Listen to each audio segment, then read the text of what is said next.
Buenas tardes a todos. Vamos a hacer una sesión pública hoy y, en primer lugar, quiero pedirles un minuto de silencio por el doctor Jim Bridges, académico correspondiente extranjero, catedrático de la Universidad de Surrey, Reino Unido.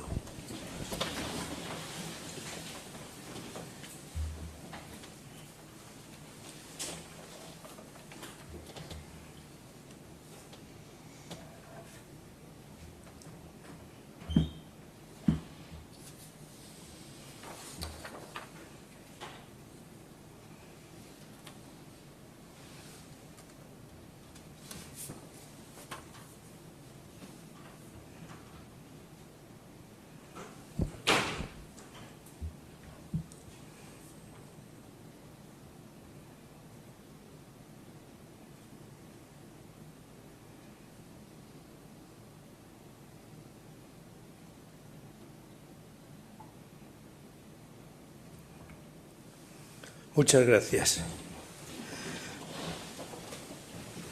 Hoy tenemos una conferencia que presenta el doctor don Agustín Palma Barriga con el título La AESAN como referencia de seguridad alimentaria en España y hacia el exterior.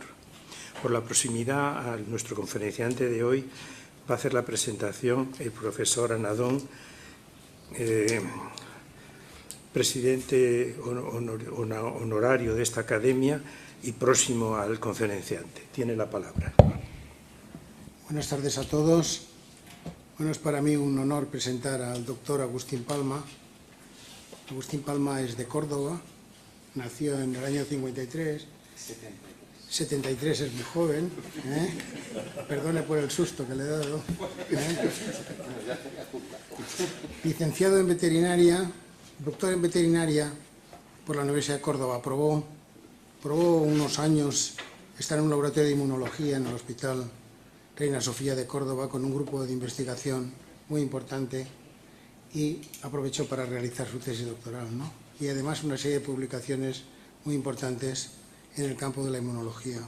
Es funcionario de carrera del Cuerpo Nacional Veterinario de la promoción del 2009 y actualmente trabaja en la Agencia de Seguridad Alimentaria y Nutrición, AESAN, desde el 2013, siendo actualmente subdirector adjunto de gestión de la seguridad alimentaria. A lo largo de estos años en la AESAN ha participado en la elaboración de normativa sobre diferentes aspectos de seguridad alimentaria a nivel de la Unión Europea, en diferentes grupos de trabajo y secciones del Comité Permanente de Plantas, Animales, Alimentos y Piensos de la Comisión Europea, y también en grupos de trabajo del Consejo. Ha participado a nivel del Códex y a nivel nacional en varios, tomando medidas de gestión importantes, algunas de ellas lógicamente no legislativas, ¿no? Anteriormente había trabajado 3 años como jefe del Servicio de Sanidad Exterior en el puesto de investigación fronteriza de Cartagena-Murcia en el control, inspección y certificación de alimentos. Pero un año atrás había trabajado en el Centro de Contención Biológica nivel 3 y 3 de Valdeolmos, en el Centro de Investigación en Sanidad Animal, CISA y NIA, actualmente Consejo de Investigaciones Científicas, Ministerio de Ciencia, Innovación y Universidades. Y por último decir que durante 4 años trabajó en un servicio de diagnóstico de enfermedades exóticas y emergentes en Córdoba, en la determinación de encefalopatías espongiformes transmisibles. Por lo tanto, tenemos ante nosotros pues una persona importante que ha trabajado en el campo de la investigación y que luego pues se ha encardinado en la administración del Estado, donde lógicamente esta formación científica le viene muy bien pues para tomar medidas de gestión de riesgo. Y nada, nos va a hablar sobre la AESAN como referente a la seguridad alimentaria en España y hacia el exterior.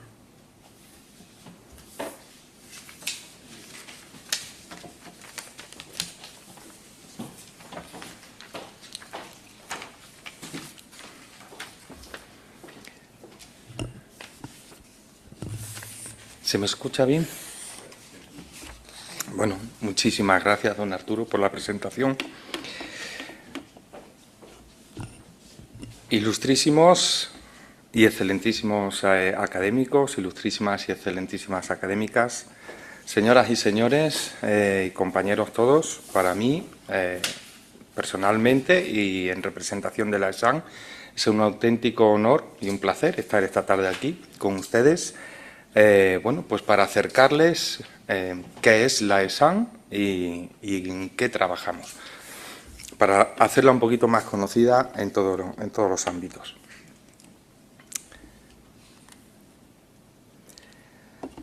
Voy a empezar con una introducción y, como no, empezar diciendo qué es la seguridad alimentaria. Pues para la FAO existe seguridad alimentaria cuando todas las personas en todo momento tienen suficiente acceso inocuo y nutritivo, a los suficientes alimentos inocuos y nutritivos para satisfacer sus necesidades. De aquí derivan dos conceptos. El concepto de seguridad de aprovisionamiento, que también se conoce como tal seguridad alimentaria o soberanía alimentaria, y el concepto de seguridad alimentaria entendido como inocuidad alimentaria. Pues estos dos conceptos han ido evolucionando de manera inversa a lo largo del tiempo, desde el final de la Segunda Guerra Mundial y, en el caso de España, desde acabar la Guerra Civil. De tal manera que, bueno, estas evoluciones inversas han ido obedeciendo a una serie de políticas que se han llevado a cabo en España y en los países de nuestro entorno,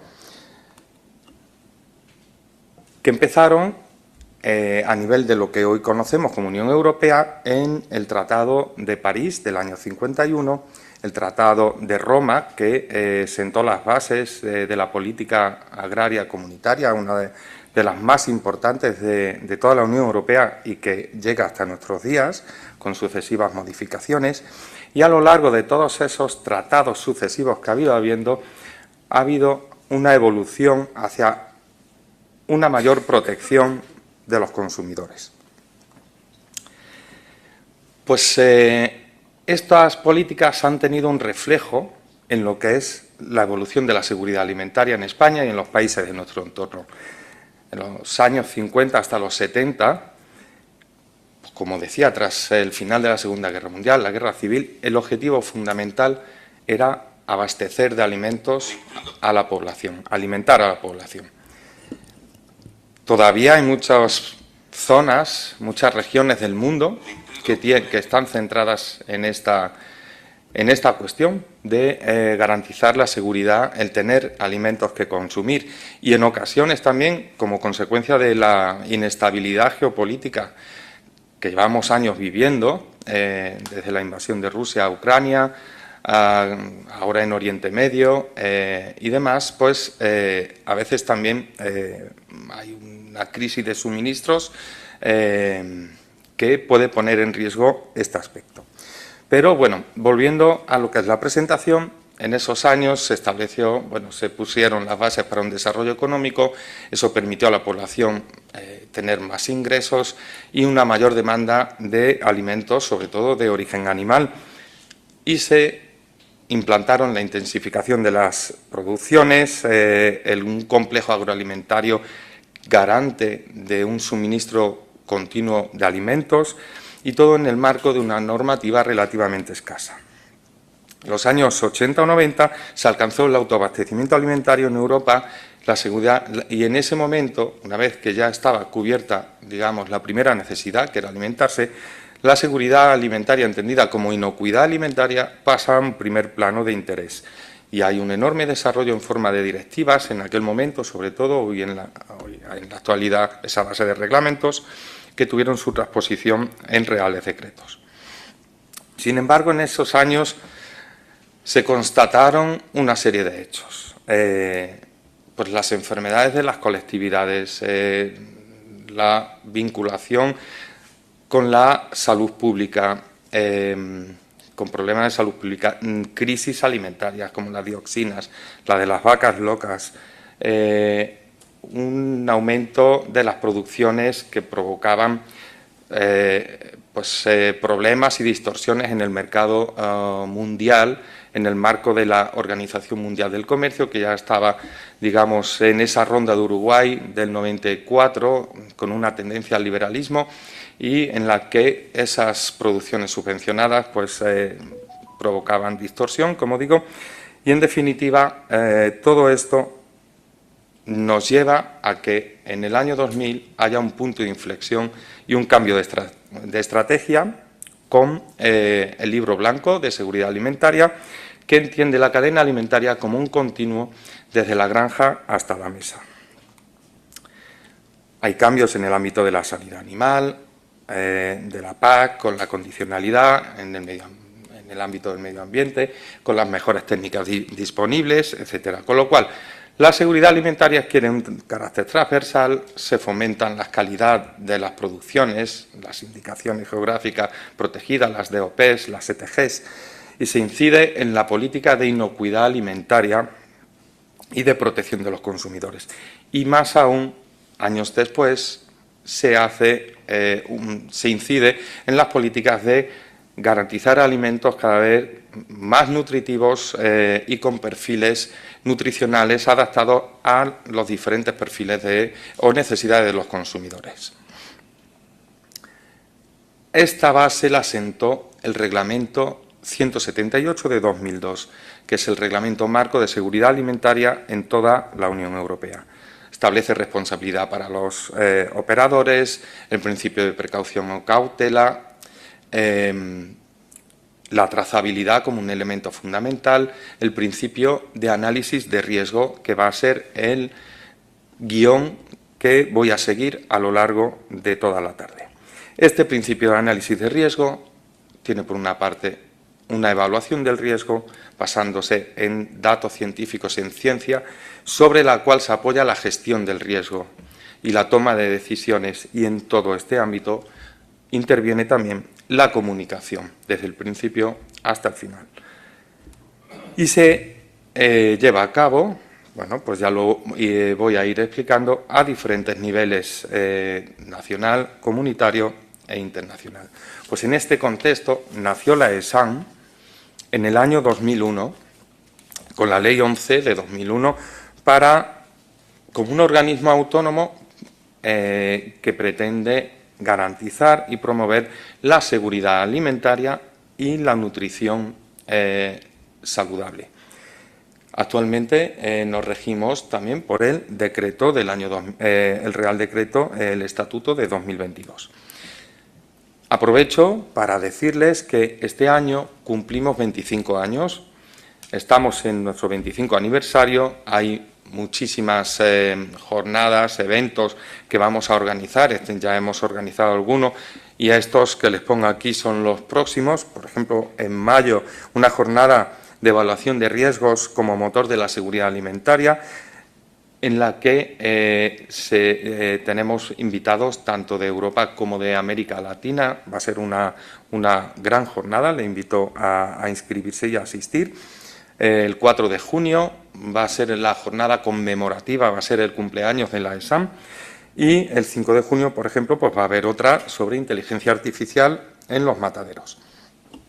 La estructura de la ESAM la vamos a ir viendo a lo largo de la presentación. Bueno, actualmente colgamos orgánicamente el Ministerio de Derechos Sociales, Consumo y Agenda 2030, casi en toda nuestra historia hemos colgado de sanidad, aunque funcionalmente dependemos de sanidad, agricultura y consumo.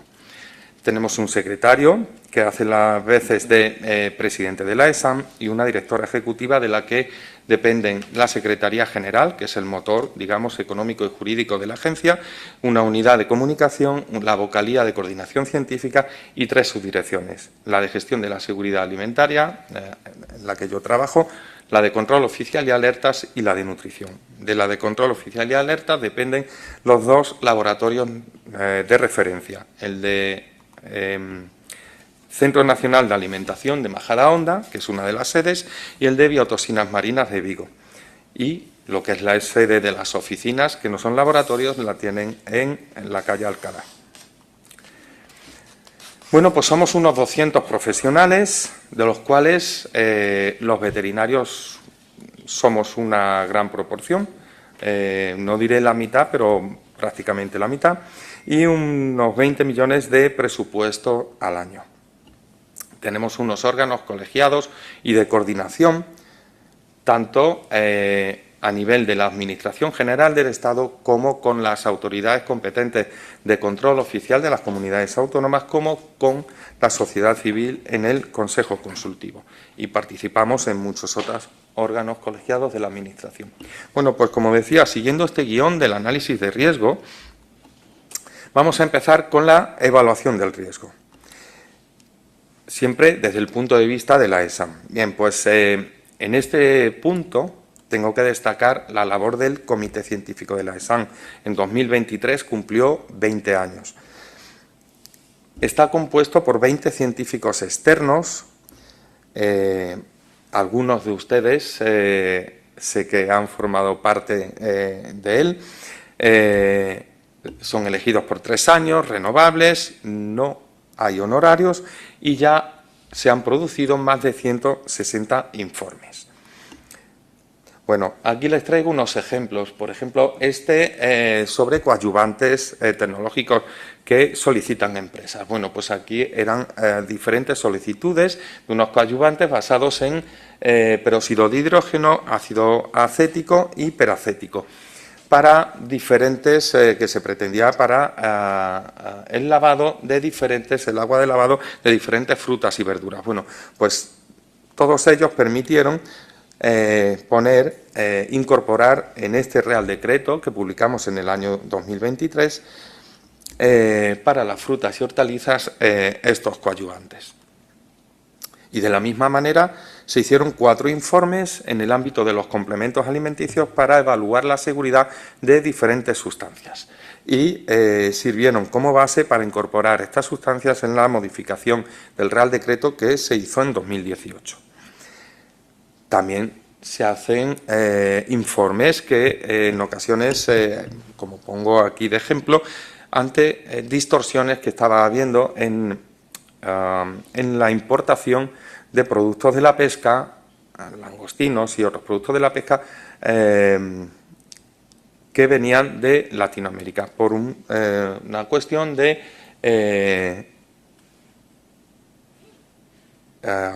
vibrio cólera.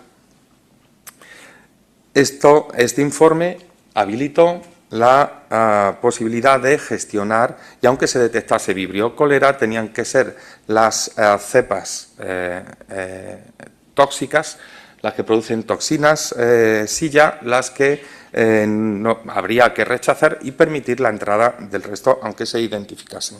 Bueno, y más recientemente, pues también me gustaría destacar pues este informe que aún no se ha publicado, aunque ya está aprobado, que hemos encargado a nuestro comité científico con la idea de acometer alguna medida de gestión para estos grupos de población de intolerantes hereditarios y no hereditarios a la fructosa, para ganar seguridad para estos grupos de población. También somos punto focal EFSA. La EFSA produce, la Autoridad Europea de Seguridad Alimentaria, está estructurada en paneles y también produce gran cantidad de informes científicos sobre los que nos apoyamos, como por ejemplo de zoonosis, en el que se puso de relieve la necesidad de tomar medidas en cuanto a listeria y se produjo la modificación del reglamento de criterios microbiológicos. Esto sobre toxinas fusarium, que dan lugar a la modificación de los límites máximos en determinados alimentos en el reglamento de contaminantes. Sobre los riesgos asociados a la formación de nitrosaminas en los alimentos y el riesgo de cáncer asociado, y al identificar como una de las fuentes principales y además más fáciles de controlar y gestionar los aditivos alimentarios, pues se produjo una modificación del reglamento de aditivos, reduciendo las condiciones, modificando las condiciones de uso a la baja. En el ámbito ya más de la biotecnología, más moderno, de los nuevos alimentos, pues para comercializar lo que se conoce como un nuevo alimento en la Unión Europea, previamente tiene que evaluarse su seguridad antes de ponerse en el mercado y luego autorizarse mediante un reglamento.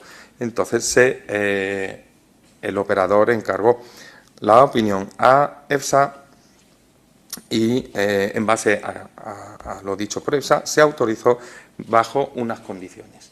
A nivel del Codex, que también tiene sus expertos de la FAO y de la OMS, en aditivos, en riesgos microbiológicos, en plaguicidas, etcétera, también se producen numerosas normas, códigos de prácticas, códigos directrices, etcétera, que, como por ejemplo este de establecimiento de umbrales de alérgenos en alimentos y que nos han permitido elaborar este procedimiento para la gestión de la contaminación cruzada de alérgenos en el alimento y, por tanto, también la posibilidad de poner etiquetado precautorio. Bueno, este documento que ha sido muy bien acogido por la Administración, por las asociaciones de alérgicos y por el sector. Pasando al segundo paso, la gestión del riesgo, aunque ya he esbozado de la que hablaba de la evaluación del riesgo algunos ejemplos, bueno, pues la gestión del riesgo, la medida principal, podríamos decir, es la legislación, porque sobre ella se apoyan otras medidas y por su carácter inherente de obligatoria. Pero no solo es la legislación, también son las guías de buenas prácticas, recomendaciones de consumo, allí donde no llega la legislación, y un control oficial para controlar todo ello. Esta legislación, como digo, se hace basándose fundamentalmente en ciencia, pero también intervienen otros factores legítimos, como son los sociales, históricos, etc. Empezando por el Códex, voy a ser muy breve. Aquí participamos en todos los comités horizontales del Códex y en la comisión del Codex Alimentarius, donde se aprueban las normas que son estas normas o directrices, si bien no tienen un carácter obligatorio, para muchos países del mundo sí constituyen básicamente su legislación de seguridad alimentaria, para los países en vías de desarrollo o menos avanzados. Por tanto, si bien no tiene un carácter obligatorio, ese hecho más el que se ha considerado por la Organización Mundial del Comercio, facilita enormemente un comercio internacional justo, leal y seguro de alimentos. No obstante, en el ámbito de la Unión Europea es donde principalmente llevamos a cabo nuestra labor normativa. En este grupo de instituciones de la Unión Europea, pues participamos, como les voy a mostrar a continuación. Bien, está regido todo por en la actualidad por el Tratado de Funcionamiento de la Unión Europea, que establece el procedimiento legislativo ordinario.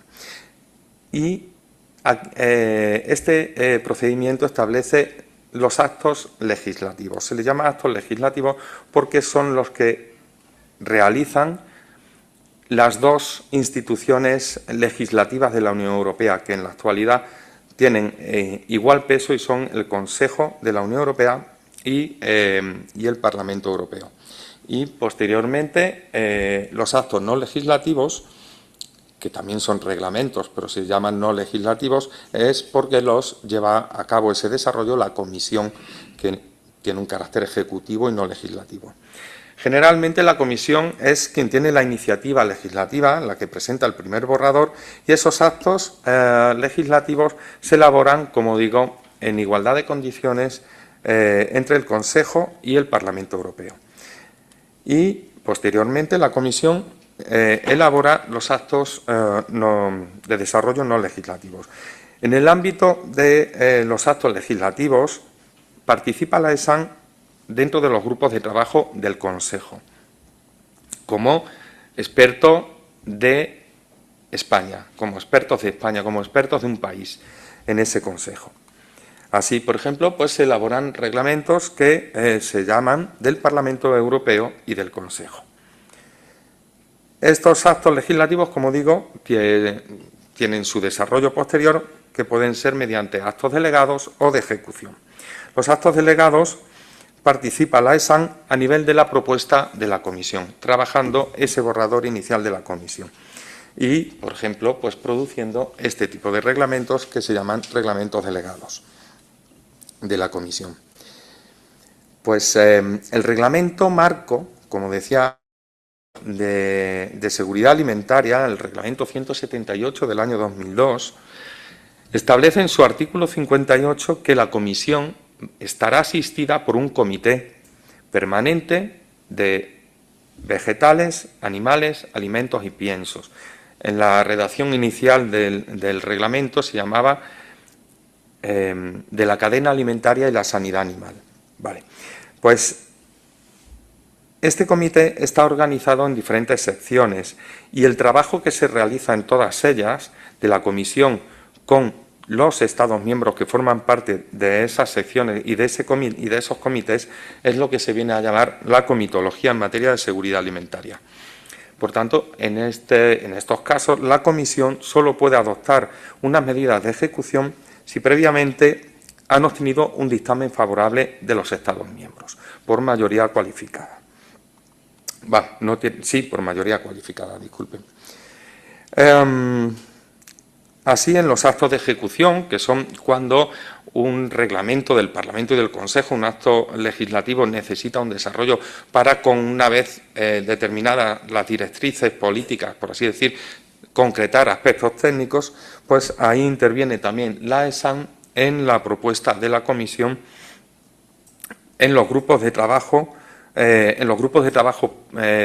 que forman los diferentes comités y donde se trabajan esos borradores de reglamento hasta llegar a un consenso. Estos son los que se vienen a llamar los reglamentos de ejecución de la comisión. De todas las secciones del Comité Permanente de Plantas, Animales, Alimentos y Piensos en materia de seguridad alimentaria, la ESAN participa en estos que he puesto en color verde, de legislación alimentaria general, seguridad biológica, nuevos alimentos y seguridad toxicológica, OGMs y residuos de plaguicidas. Como digo, en todas estas secciones hay 16 grupos de expertos en los que se trabajan esos borradores de norma y cuando ya están maduros se elevan al comité para su aprobación. Y posteriormente, después del escrutinio del Parlamento y el Consejo, al cabo de 2 o 3 meses, se envían al DOUE para su publicación. A nivel nacional, es el tercer nivel en el que trabajamos elaborando legislación, pues generalmente lo que hacemos son reales decretos. No obstante, también hacemos alguna orden ministerial y, bueno, se hace alguna ley, aunque son las menos. ¿Cuáles son los motivos fundamentales que nos llevan a elaborar la legislación nacional? Bueno, pues uno de ellos es cuando, aunque ya no son frecuentes, la mayoría son reglamentos que tienen una aplicación directa y uniforme en todos los Estados miembros de la Unión, pero todavía se hacen alguna directiva. Bueno, pues las directivas tenemos los Estados miembros la obligación de transponerlas a nuestro derecho interno. Y, las directivas dejan un poco de margen a la idiosincrasia de cada Estado miembro, a su organización administrativa y territorial. Y un ejemplo que les traigo aquí, bueno, pues fue la transposición de la Directiva de Calidad de Aguas de Consumo, que se transpuso mediante 2 reales decretos. Otro de los motivos puede ser la previsión en algún reglamento de un desarrollo nacional de algún aspecto que el propio reglamento no prevé que se desarrolle mediante el reglamento, modificaciones posteriores. Este es el caso de la información en el caso de los alimentos no envasados. El Reglamento de Información al Consumidor daba la opción en los no envasados de que los países miembros pudieran desarrollar qué información se daba y cómo se daba, y uno de los países que hicimos un Real Decreto para ello pues fue España. Otro de los motivos pues puede ser que se trate de una materia que no está regulada a nivel de la Unión Europea, como puede ser el caso que les traigo aquí de los coadyuvantes tecnológicos, que si bien su definición, si está recogida en el reglamento de aditivos, pero no había nada más más allá de esa definición. Bueno, pues aquí en 2023 hicimos ese Real Decreto en el que hicimos un compendio de todo lo que había para dar mayor seguridad jurídica tanto a operadores como a las autoridades de control oficial. Otro de los motivos puede ser la actualización de normativa, que ya al cabo de muchos años puede estar obsoleta o necesitar una modificación. Es el caso del año pasado de la publicación del Real Decreto de Controles Oficiales y otras actividades de control que deroga al de control oficial del año 83 y al del PENIR. Bueno, pues esta tramitación a nivel nacional es tediosa, larga, se lleva sus meses o su año, pero no les voy a aburrir. La característica fundamental o el denominador común que hay en esta tramitación normativa es la transparencia y la posibilidad de y la obligación de atender a todas aquellas observaciones y comentarios que se reciban no solo por parte de otros ministerios, de las comunidades autónomas, sino también del sector o de cualquier ciudadano. Pasando a lo que es gestión del riesgo no normativa, voy a hablar de la elaboración de guías de buenas prácticas y documentos interpretativos. ¿Qué se pretende con esto? Pues, a ver, los artículos de muchas normas no son ni blancos ni negros en su redacción. Al final, a veces son grises y dan lugar a posibles interpretaciones. Entonces, salvaguardando siempre que la última palabra y la capacidad de interpretar la normativa la tienen los tribunales de justicia, pero nos reunimos las autoridades de seguridad alimentaria con el objeto de tratar de establecer unos criterios comunes, armonizados, que den seguridad jurídica tanto a operadores como a las autoridades de control oficial, las que la ejecutan, que en caso de España son las comunidades autónomas. Esto lo llevamos a cabo tanto en grupos de trabajo a nivel de la Unión Europea como a nivel nacional con las comunidades autónomas. Les traigo aquí unos ejemplos, bueno, pues por ejemplo,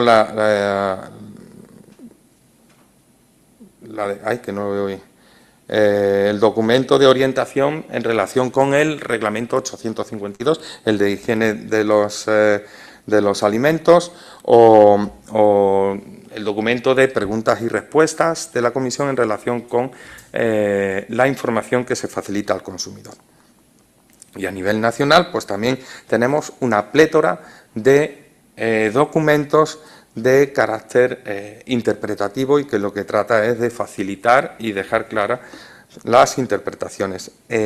No obstante, en todos ellos se cita este disclaimer, que es que este documento está aprobado por la Comisión Institucional y refleja el criterio de las autoridades competentes en materia de seguridad alimentaria, pero no es legislación como tal. Esto es lo que llaman por Europa legislación blanda, soft law, pero no es legislación como tal, pero ayuda a las empresas y a las autoridades de control oficial. Otra medida de gestión del riesgo no legislativa que también llevamos a cabo es la elaboración de recomendaciones a los consumidores.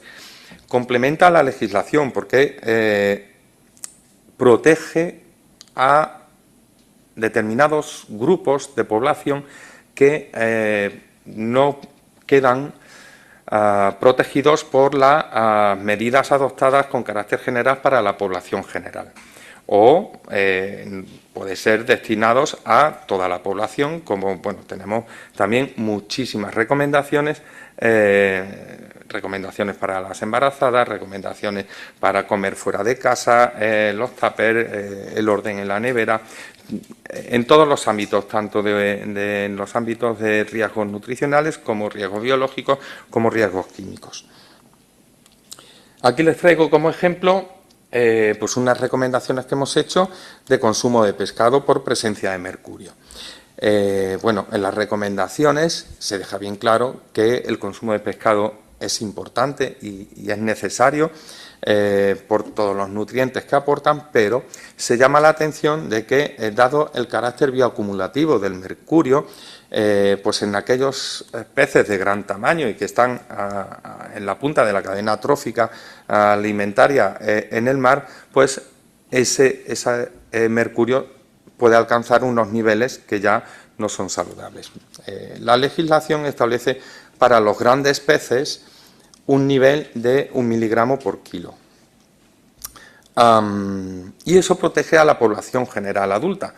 Pero, ¿quién queda desprotegido ahí? Pues quedan desprotegidos los no nacidos, los fetos, los niños pequeños y los bebés y los niños pequeños. Por tanto, las recomendaciones van dirigidas a las madres embarazadas o en periodo de lactancia y a los niños. Y solamente para esos cuatro especies, que son las especies de tiburón, el pez espada, el atún rojo y el lucio. Pero todas las demás, pues no hay riesgo. Además de esa, como les digo, tenemos muchísimas y si tienen interés les invito a entrar porque hay como decía, sobre todos los ámbitos. También quería hablar un momento del registro, del Registro General Sanitario de Empresas Alimentarias y Alimentos, que también lo gestionamos en la ESAN. Y que, bueno, pues es una herramienta básica para el control oficial y para tener un control de aquellas empresas que operan en España. Y ya para cerrar el círculo de esta gestión, todo esto que se hace, pues hay que controlarlo. Y hay que controlarlo y en la ESAN lo que hacemos es coordinar y planificar estos controles que se ejecutan a nivel de las comunidades autónomas. Están recogidos, son planes plurianuales, ahora mismo estamos en el quinquenio 2026-2030 y se recoge todo en el Plan Nacional de Control de la cadena, del control oficial de la cadena alimentaria. En el informe anual de 2024 les traigo aquí unas cifras, solo para que se hagan una idea. Se controlaron más de 520.000 establecimientos, se tomaron más de 100.000 muestras de alimentos, en el primer caso con un 77,5% de cumplimiento, en el segundo caso más de un 94%.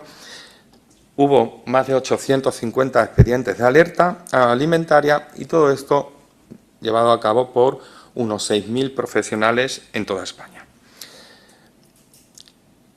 En el ámbito de la gestión de alertas, pues hay como una red de redes. Hay una red a nivel nacional que se llama SCIRI, Sistema Coordinado de Intercambio Rápido de Información, una red a nivel de la Unión Europea, RASP, e Infosan a nivel, si afecta a terceros países. En la memoria SCIRI de 2024, no sé si lo podrán ver, hay, bueno, les traigo que el 16% fueron rechazos en frontera y el 46% fueron alertas alimentarias y el 36% informaciones de seguimiento, que hay un incumplimiento pero no hay un riesgo porque no ha llegado a la población.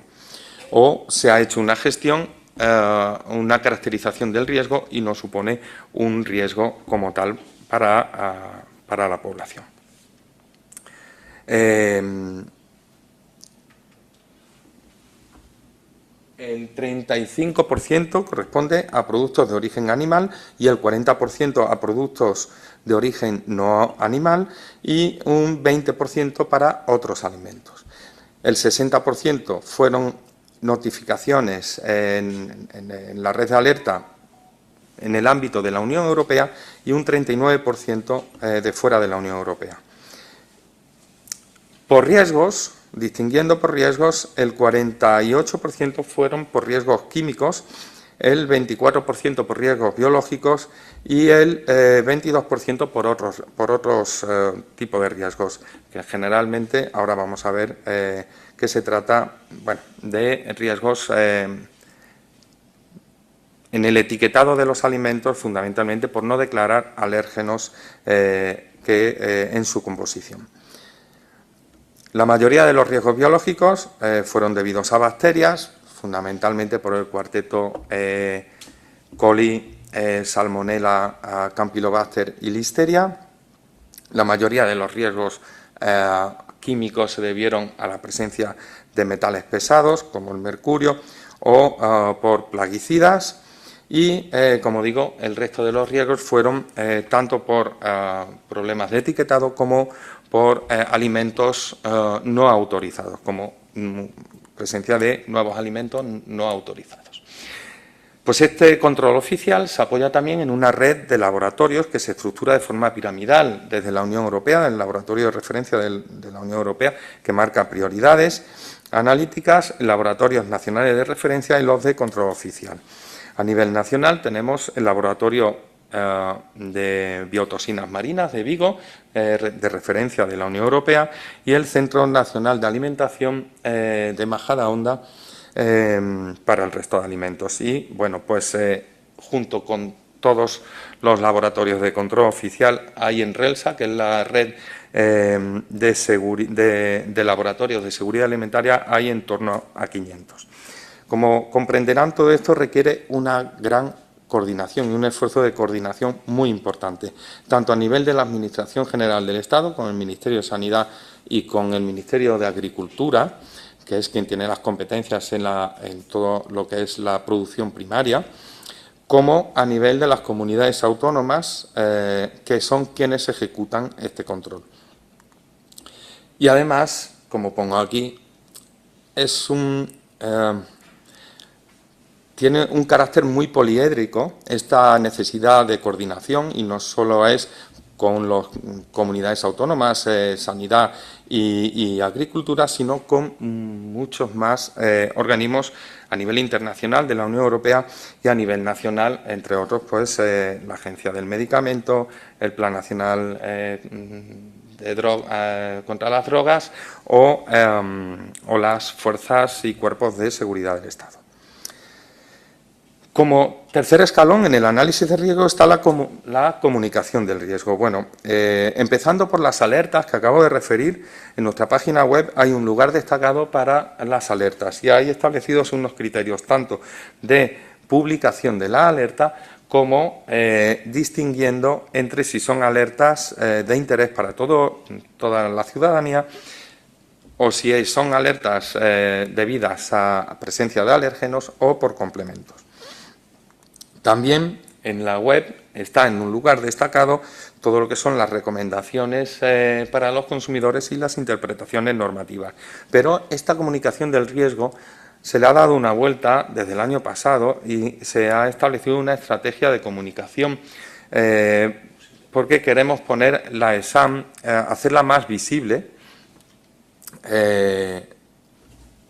bueno, dentro de España y fuera de España. Y esa visibilidad se le da pues mediante las redes sociales. Yo creo que estamos en casi todas las redes sociales, dando publicidad a todas las noticias que hay, a todos los eventos que tenemos, y además hemos tenido jornadas y tenemos una comunicación más cercana también con los medios de comunicación más representativos a nivel nacional para que en esta plétora que hay de comunicadores nos tengan como referencia para todo lo que es la seguridad alimentaria y evitar, pues, en ocasiones, la desinformación más que la información. En lo que se refiere a la N de la ESAM, que fue añadida años después de la creación de la ESAM, es para una nutrición y alimentación saludable. Su objetivo es la población general, fundamentalmente para reducir las tasas de obesidad, de diabetes, bueno, y de todos los problemas relacionados con lo que se vienen llamando las enfermedades no transmisibles, la diabetes, las enfermedades cardiovasculares, el cáncer, etcétera. Bueno, pues se hace mediante diferentes acciones, reformulación de alimentos, código de pasos en lo que es la autorregulación, estudios, etcétera. Cabe destacar las recomendaciones dietéticas saludables y sostenibles, en las que además se han basado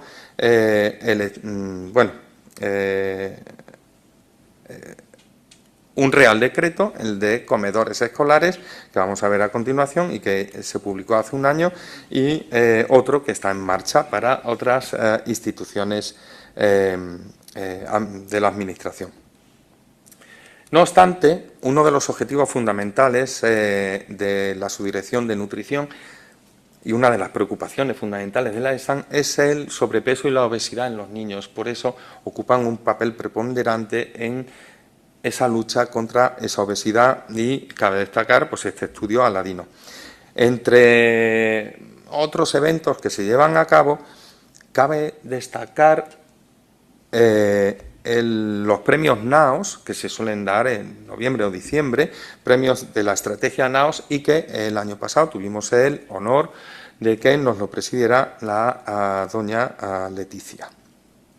Bien, pues todo este trabajo lo que permite es, como decíamos, sobre esa base de ciencia y de datos que constituye la evaluación del riesgo, elaborar una normativa basada en ciencia y sobre ella apoyar todo lo que es el control oficial, las alertas y demás, y así garantizar la seguridad alimentaria.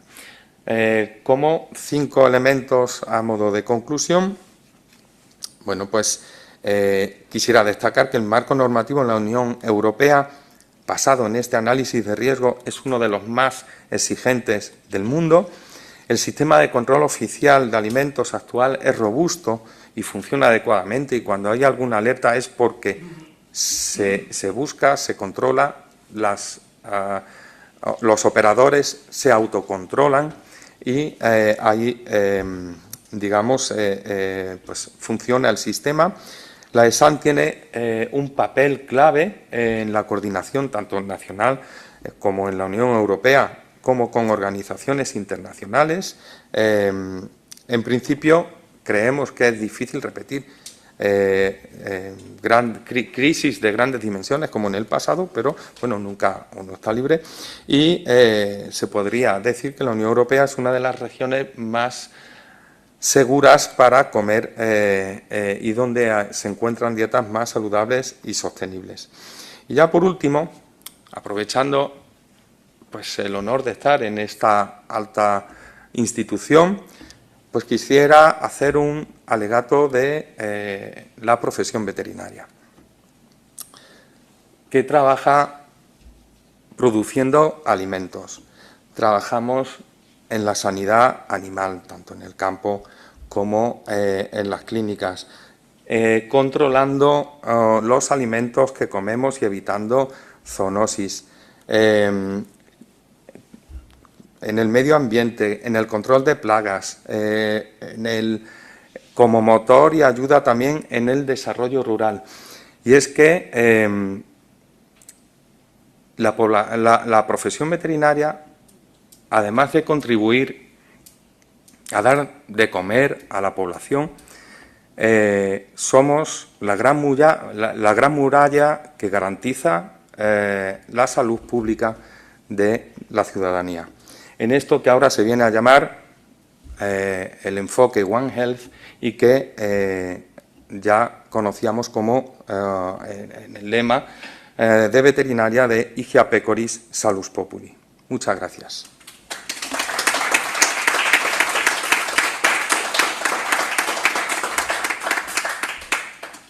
Muchas gracias, doctor Palma Barriga, por su conferencia. Y ahora pasamos al turno de preguntas. El doctor Ordóñez.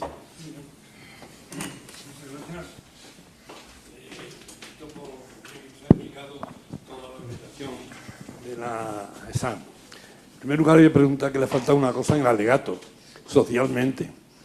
Socialmente, porque nos cuidamos mucho de los animales de compañía en la sociedad, ¿no? Que realmente me parece que es importante esa labor de los veterinarios, ¿no? Y le voy a decir una cosa. Usted ha hablado de la N de nutrición, pero yo creo que menos mal en algún momento le quitaron la CO, ¿eh? Pero ya le pregunto, ¿sigue teniendo competencia sobre el consumo? ¿Sigue teniendo? Disculpe. Competencia. La agencia, la ESAN sigue teniendo competencia con el consumo, porque la CO era el consumo, Sí. que se llamaba ECOSAN. Sí. A ver, la CO fue de un estatuto previo al que nos rige ahora mismo, que estaba el Instituto Nacional del Consumo y la AESAN. Y se fusionó. Y en ese momento fuimos a ECOSAN, CO de consumo. Con el tiempo y los diferentes gobiernos se volvió a separar consumo, la Dirección General de Consumo, en lo que fue en la anterior legislatura el Ministerio de Consumo y la ESAM por otra parte.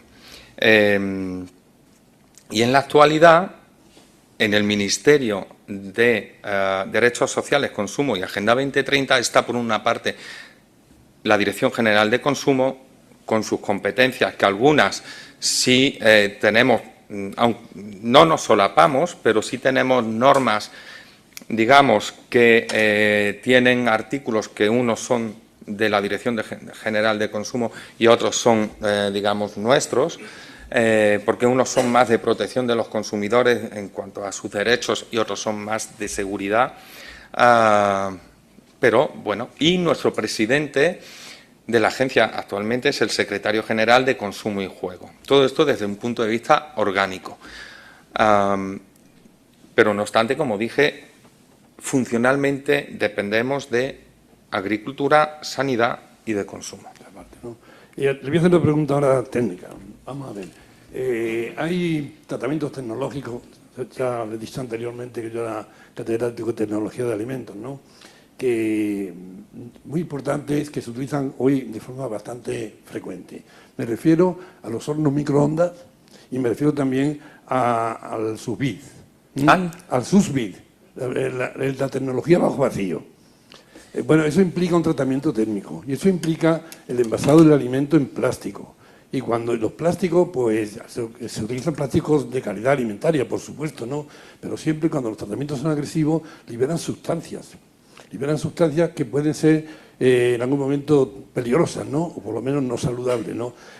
La EFSA o la ECOSAN ha regulado algo sobre los plásticos que se utilizan en los alimentos y sobre las posibles sustancias que no son saludables que liberan con los tratamientos más agresivos. Sí. Me refiero fundamentalmente a los térmicos, claro. Sí. En una de las diapositivas aparecía como que un 4%, me parece que era, de las alertas habían sido debidas, ponía MECAS, de materiales en contacto con alimentos. Hay un 4%, ha habido un 4% de alertas de MECAS precisamente porque en la actualidad, por una parte, se busca y se controla más los materiales en contacto con alimentos que antiguamente. Eso por un lado. Pero luego sí que es verdad que se trabaja continuamente en el ámbito de los materiales. El reglamento que regula los materiales plásticos destinados a estar en contacto con alimentos es el reglamento 10 de 2011. Desde ahí, periódicamente se van haciendo, digamos, reevaluaciones por parte de EFSA de determinadas sustancias y a veces se modifican los límites, digamos, de migración de esas sustancias y se reducen. Otra medida que se ha tomado recientemente ha sido la prohibición, como consecuencia de la última evaluación del riesgo que emitió la EFSA, sobre el bisfenol A. Bajaba tanto la ida que técnicamente suponía, se legisló para prohibirlo y se ha dado un periodo transitorio, pero se va a terminar con o está acabándose ya con el bisfenol A en los alimentos. Y luego, también en el ámbito de los plásticos reciclados, hay otro reglamento de 2023 que establece todas las medidas que tienen que establecerse para garantizar que las botellas, por ejemplo, hechas a base de plástico reciclado, cumplen precisamente esos límites de migración y se evita. Y luego también el lenguaje de los plásticos es muy importante. Hay que saber para qué, qué uso permite cada envase. No todos los envases son aptos para meterlos en un lavavajillas, para meterlos en un microondas, por ejemplo. Sí, pero yo me refiero, como se utilizan plásticos, está poliestireno, poliamida, el cloruro de polivinilo y muchos plásticos más.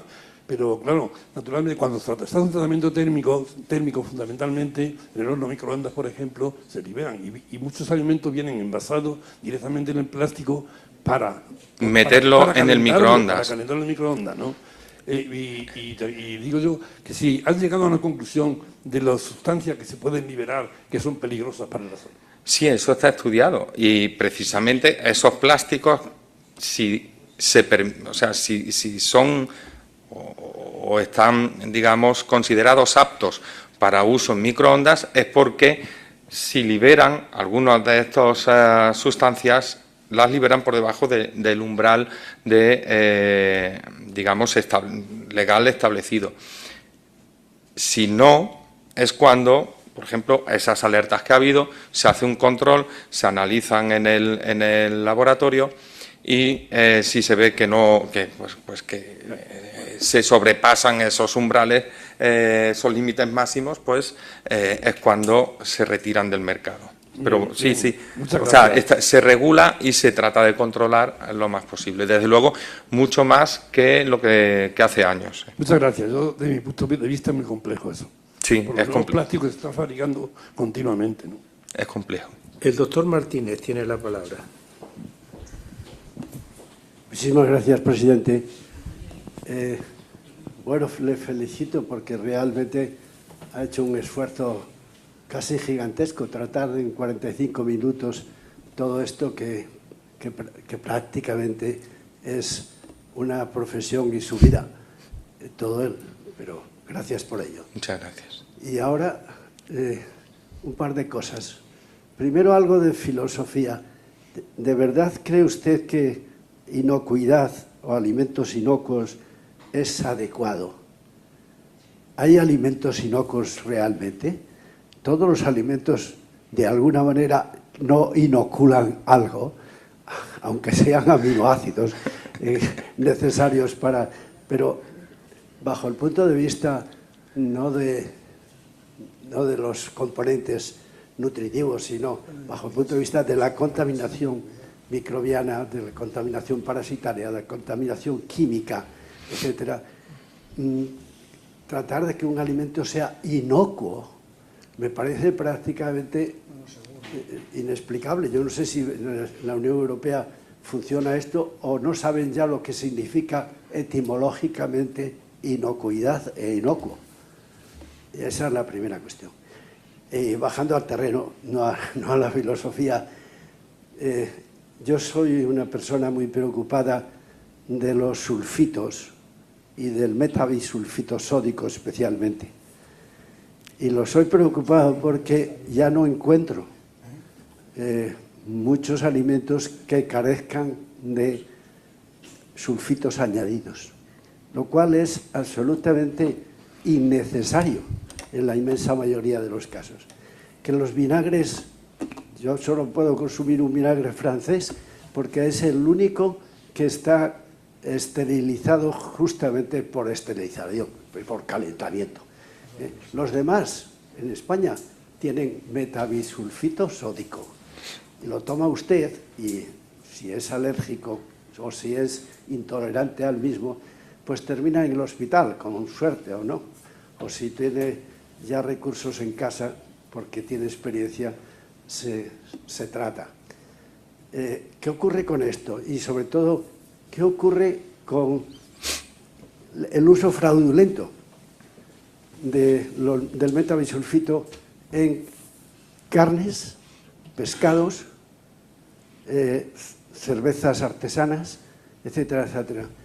Los sensibilizados ya no sabemos qué hacer, la inmensa mayoría y de las veces, y por ejemplo, pues es muy difícil comer en un restaurante barato, pero no por el costo, sino por el metabisulfito sódico. Bueno, no continúo porque con esto yo creo que tenemos bastante. Gracias. Bueno, en primer lugar, sí, claro, el riesgo cero no existe.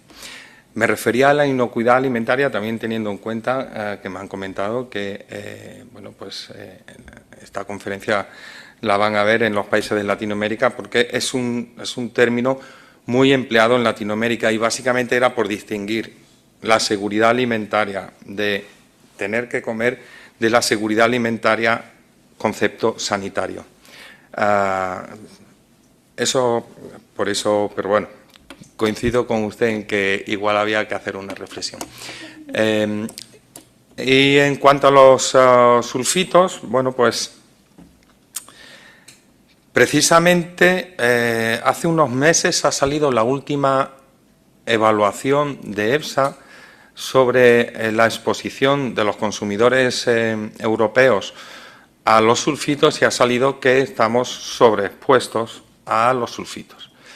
Y precisamente, por tanto, hay que bajar esa exposición. Y ahora mismo, en el contexto del reglamento de aditivos alimentarios, se están revisando las matrices en las que se utilizan, porque es posible que alguna matriz pues deje de emplearse a partir de ahora los sulfitos, o bien se modifiquen esas condiciones de uso a la baja. Si se permitían 150 partes por millón, pues reducirlos ahora mismo pues a 100 o a los que sean. O sea que eso está en revisión, no lo he traído a modo de ejemplo como traje otros ejemplos, porque todavía no se ha producido, no se ha elaborado el reglamento para modificar y bajar esos límites.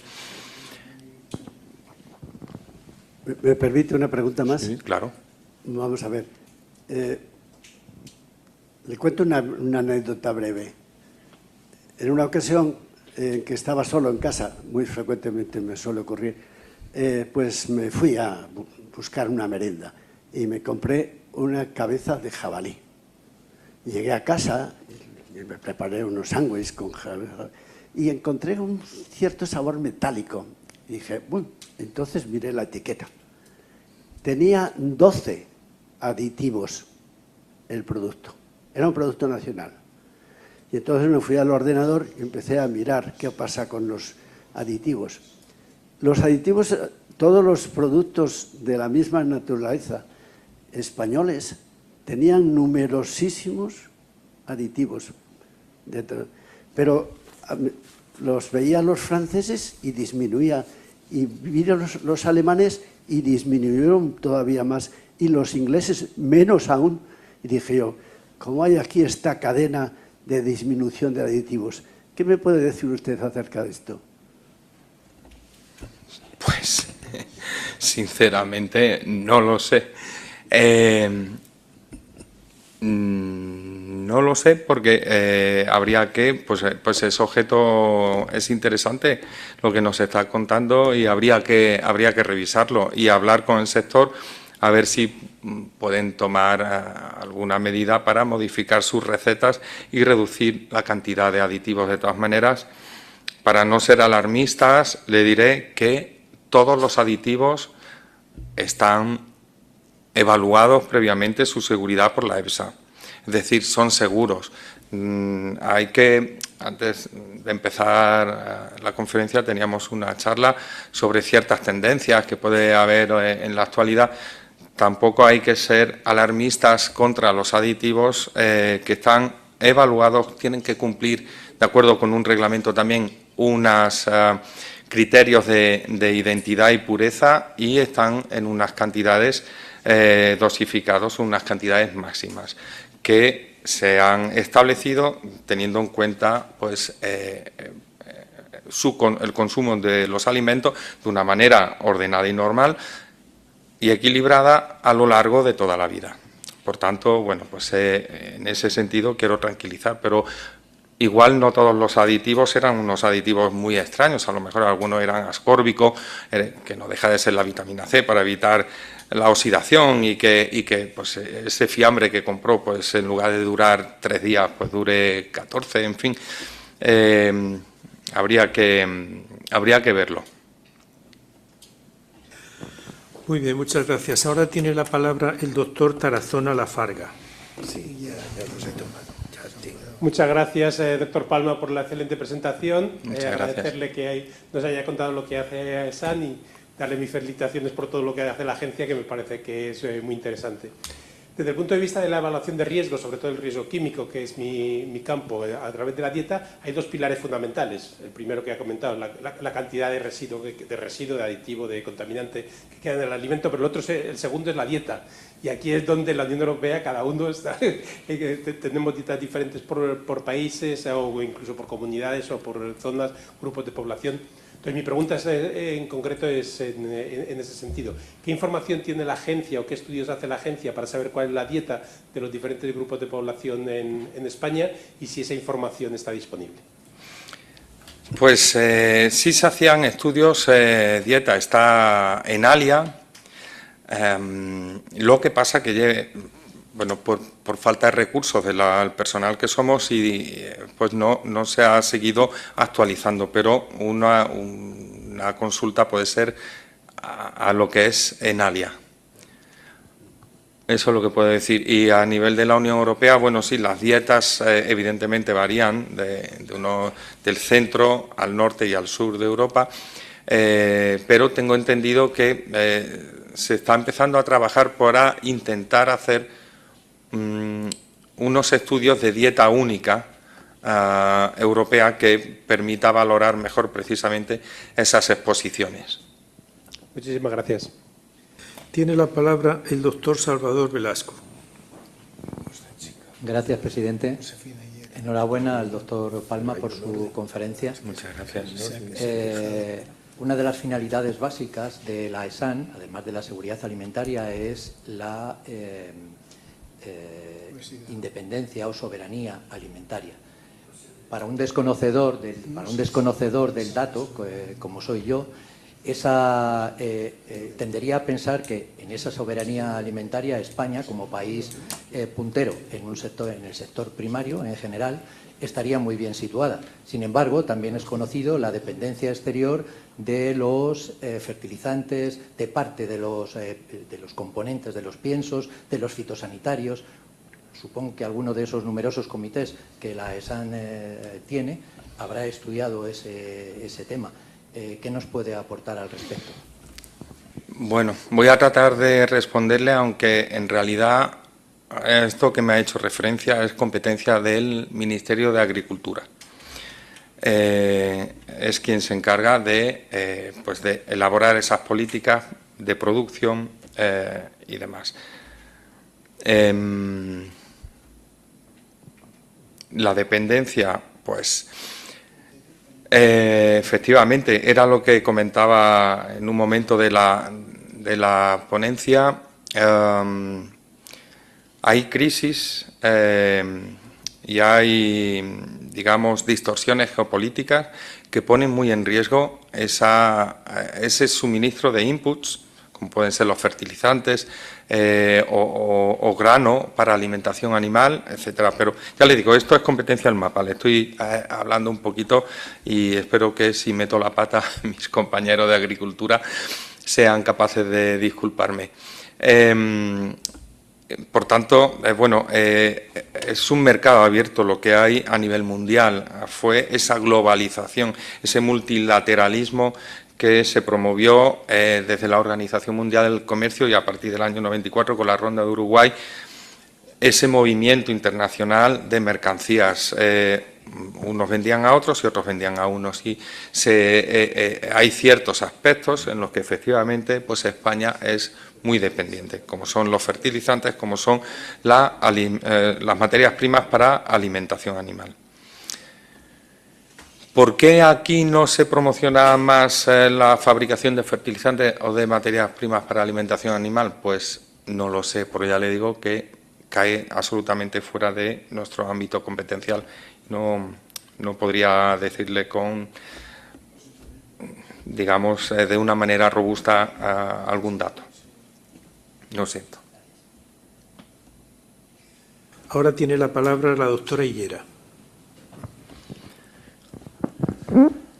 En primer lugar, gracias, porque he aprendido muchas cosas que no tenía ni idea. Y encima, cuando he llegado aquí y he leído Ministerio de Derechos Sociales, he dicho, wow, ¿qué es lo que vamos a ver? Legislación pura y dura, pero bueno, es que no ha sido así. ¿Así? Bueno, perdón. Entonces, yo tengo un par de preguntas y una de ellas es, ¿este ministerio ha salido del Ministerio de Sanidad? O como cuando en la última formación de ministerio, no lo sé, es que me llama mucho la atención porque nunca había oído hablar del Ministerio de Derechos Sociales, que me parece estupendo que exista, que yo no tengo nada en contra, ¿vale? Pero que me ha llamado mucho la atención.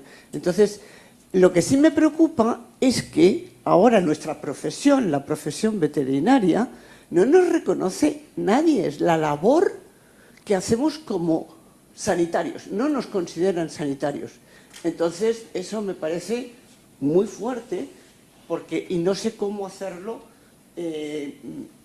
divulgarlo por la sociedad, porque es que nadie sabe un montón de cosas que hacemos los veterinarios que no es atender al perrito o al caballo o a la vaca, me da igual, ¿vale? Y la otra pregunta ahora ya se me ha olvidado, pero... Ah, sí, es que yo soy diabética, entonces me tengo que leer las composiciones de casi todas las cosas. Y es un horror porque ahora todo lleva azúcar. Pero es que un té, que son unas hojas de té, hasta el té lleva azúcar. El té de regaliz lo lleva siempre, eso se lo digo. Y hay otros tés, pero que bueno, si está endulzado, vale. Pero es que no te dicen que está endulzado, te dicen que es té, punto, se acabó. Ya está, ¿vale? Gracias. Vale, nada. Pues, a ver, sí, el terminar la agencia en este ministerio fue como consecuencia, ya digo, de las diferentes reestructuraciones últimas que ha habido ministeriales y por ir, digamos, de la mano de consumo. Con lo cual, orgánicamente, estamos ahora ahí. Sí que es verdad, y por eso he aprovechado la oportunidad, la profesión veterinaria es una profesión poco conocida y además conocida con una visión muy reduccionista, cuando en realidad somos una profesión de amplio espectro y cubrimos pues muchísimos aspectos, con lo cual coincido plenamente y yo también hago una labor divulgadora a todo el que... A mí me dicen mucho... Tú trabajas en la Agencia de Seguridad Alimentaria, pero tú eres veterinario, ¿no? Como diciendo, ¿tú qué haces ahí? Así que, pero bueno, ya digo que quitando lo que son la parte jurídica, económica de la ESAM, pues somos prácticamente la mitad. Junto con otros compañeros, bueno, pues con farmacéuticos, con algún químico, somos las profesiones mayoritarias. Bueno. El azúcar.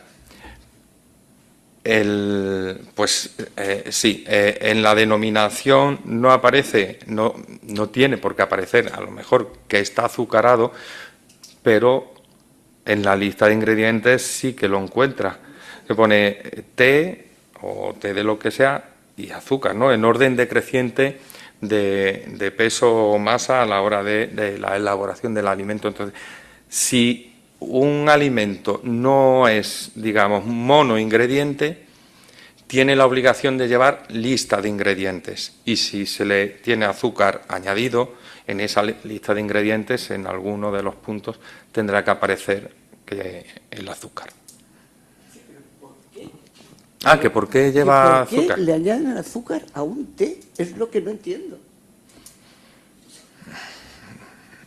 Porque no es que sea dulce, es que no es dulce. Bueno. Pero lleva azúcar. Vale. Como tendremos seguramente que revisar la norma de calidad de té infusiones con los compañeros de agricultura, pues lo tendremos en cuenta a ver si es posible no añadirle. Tiene la palabra el doctor Guijarro. Muchas gracias, señor presidente. Quiero felicitarle, doctor Palma, por la exposición que nos ha hecho y, sobre todo, a mí me ha servido pues para saber cómo es la agencia y cómo funciona. Bueno, me va a permitir que haga una introducción diciéndole que me ha encantado ese lienzo que ha puesto en las primeras diapositivas. Ese lienzo que yo creo que es los niños comiendo uvas y melón. Perdón, no, es los niños comiendo melón de Murillo y está en Die Alte Pinakothek de Múnich. De Múnich, sí, eso he pensado yo, sí. Entonces, a mí me ha agradado, ¿no? Me ha agradado y, bueno, creo que también le habrá servido de inspiración para esta conferencia. Bueno, yo como soy médico, pues voy a bajar al albero y le voy a hacer una pregunta de pacientes que vemos con cierta frecuencia, ¿no? Entonces, la pregunta es la siguiente. ¿Tiene esta agencia programas para combatir la obesidad, y ahora que ha salido el azúcar, y también combatir el consumo en exceso del azúcar? Muchas gracias.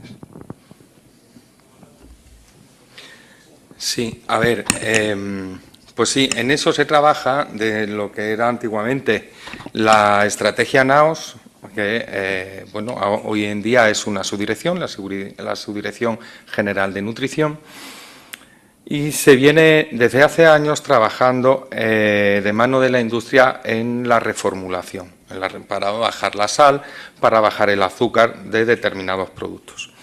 Se ha llevado a cabo la iniciativa de promover el uso de etiquetados frontales como Nutri-Score, que penalizan, digamos, aquellos productos que en igualdad, digo, de la misma categoría, evidentemente.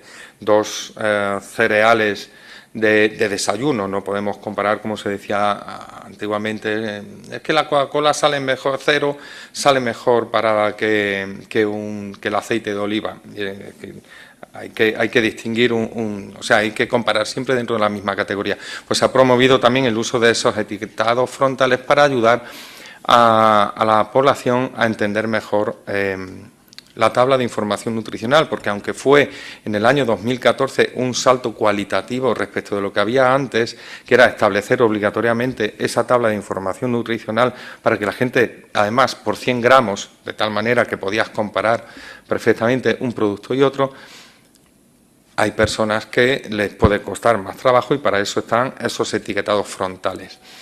También se trabaja, y un punto a destacar, son, digamos, todas las iniciativas, y voy a dejar prácticamente lo mejor para el final, todas las iniciativas que hay y que se promueven con estos premios NAOS, que dije que tuvimos la suerte y el honor de que presidiera Su Majestad la Reina el año pasado, en la que en diferentes ámbitos promueven alimentaciones más saludables en las cantinas de los colegios, en diferentes sitios. Y, por último, pues hay que destacar el Real Decreto que se elaboró el año pasado, o sea, salió el año pasado, que para resumir se llama de comedores escolares, y es en el que se establece, digamos, unas frecuencias que tienen que llevar que tienen que seguir los menús que se sirven en el colegio, teniendo en cuenta que estaríamos hablando de 5 comidas principales respecto de 14 de la semana, de las principales me refiero, teniendo en cuenta que hay población y hay niños para los que precisamente la comida del colegio es la más importante que reciben en todo el día, y de esa manera seguir pues una serie de frecuencias predominando en los alimentos de origen vegetal, las carnes en menor cantidad, el pescado también, tal, en ese gradiente. Y también se estableció como bueno, la prohibición de que en las máquinas de vending que puede haber en los colegios, en los centros deportivos, etcétera, pues haya, como había hasta hace poco, una preponderancia de alimentos, digamos, menos saludables, bien por que sean tipo por salado, por su contenido en sal, por su contenido en grasas saturadas o por su contenido en azúcar. Se ha hecho un estudio también, me lo dejaba atrás, el que han llamado estudio Aladino. No sé decirle cifras porque eso lo han gestionado las compañeras de nutrición, pero en muchísimos colegios de toda España se ha hecho un estudio para ver la prevalencia que había de obesidad y para tratar de adoptar medidas y políticas en este sentido, pues como fue el Real Decreto. Eso es ahora mismo lo que se me viene a la cabeza que se ha hecho desde la ESA. Muchas gracias. El doctor Aparicio tiene la palabra. Gracias, señor presidente. Felicitaciones por la conferencia que nos ha dado y comparto plenamente la opinión expresada por el doctor Martínez en relación con el esfuerzo que ha hecho de síntesis de las actividades y las competencias que lleva adelante ESA. Ha tenido obligadamente que pasar casi de largo, mencionar solamente algunas de las muchas actividades. Le quería preguntar particularmente por una que no es muy conocida por la población, pero que sin embargo es muy importante para la seguridad alimentaria de la población, como son las alertas sanitarias y especialmente las alertas internacionales. Dado además la complejidad que tiene de la gestión, porque intervienen distintos órganos, en ocasiones en distintos países, tanto en la coordinación como en la transmisión como en la ejecución. ¿Nos podría hablar algo de la situación actual? Muchas gracias. No sé si le he entendido bien. Al hablar de alertas sanitarias se refiere no solo a las alimentarias. Básicamente las alimentarias, sí. Sí, bueno, pues como comentaba, se dice de manera genérica la red de alerta, pero en realidad es una red de redes, digamos como capas de cebolla. La nacional, la europea y la comunitaria, que se llama Infosan, cuando hay implicados algún tercer país, bien porque, bueno, pues a lo mejor algún producto, bien sea de España o de otro estado de la Unión Europea, ha llegado a algún estado de la Unión Europea, pero también ha sido exportado a ese tercer país. Entonces, ahí entra en juego esa red Infosan para advertir, pues, a las autoridades japonesas o de donde sea. Y luego, por otra parte, hablaba de la enorme necesidad que hay de coordinación, y una de las coordinaciones que tenemos es, bueno, fundamentalmente con sanidad y agricultura, y en el ámbito de sanidad pues también con el CECAES, el Centro de Coordinación de Alertas Sanitarias, en todo aquello que se refiere a alertas sanitarias por derivadas de la alimentación. No sé si le he respondido o si le queda algo. Gracias. Tiene la palabra el doctor Sánchez Sánchez. Muchísimas gracias, presidente. También mis felicitaciones por la charla que ha dado. Para mí es un tema que desconozco y me ha resultado de muchísimo interés. La pregunta que le voy a hacer es políticamente un poco indiscreta y es relativa a si se ha utilizado la Comisión Europea en cuanto a alertas o a proposiciones de directrices para fomentar más determinadas líneas de industrias, países, si se han utilizado también bloqueos, a lo mejor, para favorecer los mercados de productos que pudiesen ser con una alerta para bloquearlo. Recuerdo que a lo mejor creo recordar que nuestro país, en tema de naranjas, creo recordar, yo no sé si era otra fruta, que lo bloqueaban porque unos determinados mercados decían que venían mal las naranjas. Ese tema que si realmente, bueno, pues en esa Comisión Europea, las asociaciones que están realizando todo el tema de la seguridad alimentaria, si es utilizado un poco para dirigir mercados o para favorecer determinadas empresas. Yo no tengo constancia. No.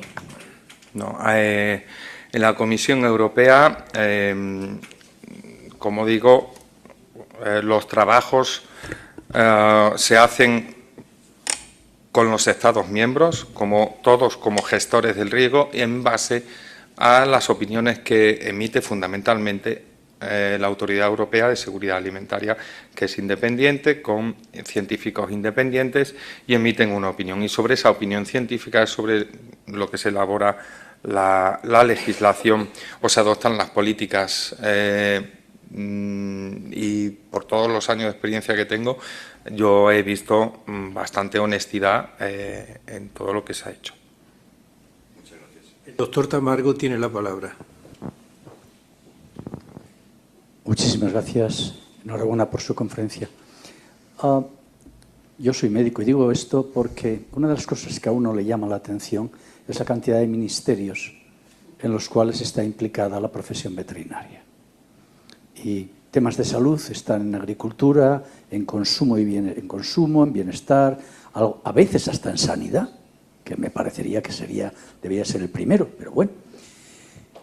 Ya que ahora hemos hecho un convenio con Mercosur, habrá problemas, por definición tiene que haberlos. ¿Quién se haría cargo de las alertas derivadas de productos que pudieran venir con unas condiciones, no voy a hablar de contaminación, son condiciones que no son aquellas que se exigen la comunidad en la Unión Europea? ¿Ustedes? ¿Qué institución sería a cargo? Sí.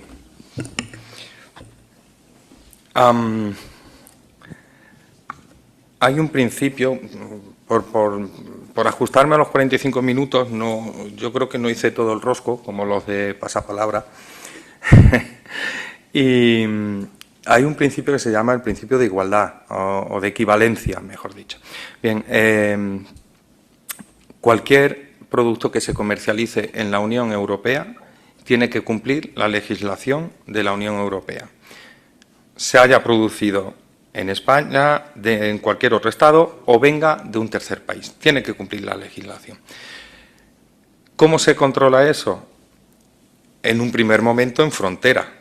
Eso, en los puntos de control fronterizos que hay, digamos, a todo lo largo de la frontera comunitaria, porque son puntos, lo que deja pasar el PIF de Valencia puede llegar perfectamente a Estocolmo sin mayores problemas ya, y viceversa.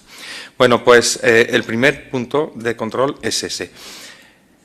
Ha habido una orden ministerial del año 2024, finales 2024 me parece, en la que ha habido, basándose en el reglamento de controles oficiales de la Unión Europea, ha habido un cambio en quién se ocupaba de hacer esos controles en frontera.